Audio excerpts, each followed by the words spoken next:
Another tool to fight COVID-19. That's what Governor Ron DeSantis is calling a monoclonal antibody treatment known as Regeneron. He announced the opening of this site this morning in downtown Jacksonville. All Your Side's Kaylee Tracy is joining us live downtown on East Bay Street, where the site is set up, and it actually started treating people today, Kaylee.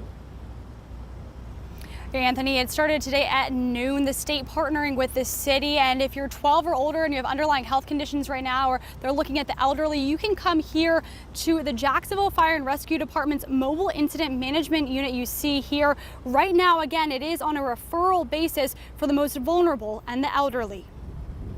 They'll draw up into 4 syringes, and then they'll go ahead and prep the site, inject the 4 syringes. 4 shots of Regeneron, a monoclonal antibody treatment, Governor Ron DeSantis says will give those just diagnosed with COVID a better shot of fighting off the virus. And there's clear benefits to this early treatment for keeping people out of the hospital and reducing mortality. Dr. Chirag Patel, Assistant Chief Medical Officer at UF Health Jacksonville, says this is true. The science says the sooner you can get this treatment, the better. So you've contracted it.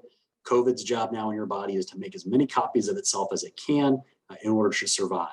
The monoclonal antibody therapy can go in there and start knocking out some of that replicating virus to reduce the amount of symptoms that you get. DeSantis says another goal of the site is to free up hospital space where the treatment is usually given. He says he doesn't think many people knew about the antibody treatment. Part of it is some people don't even know that this exists until they end up getting admitted to the hospital. And at that point, it's almost always too late for this to be effective. Patel says it wasn't as much about people not knowing about the treatment. There wasn't as much demand, he says, with the initial strain as there is now with the more contagious Delta strain. I don't think that there was any lack of advertising that this product was available.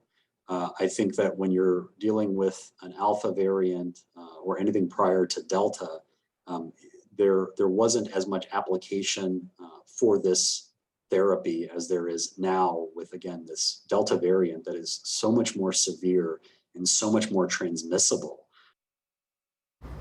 This site here on East Bay Street will be open 9 a.m. to 5 p.m. for the next 3 to 5 days, and there's no out-of-pocket charge for the treatment. In the next 3 to 5 days, state officials say they'll move this site to the downtown library where they will be able to treat more people. DeSantis says this is just the start of other sites like this one across the state, and today the people who are working this site tell me they have had some people come through. They're still working on getting the word out and hope more people take advantage of it in the coming days and weeks. For now, reporting live downtown, Kaylee Tracy, First Coast News, on your side.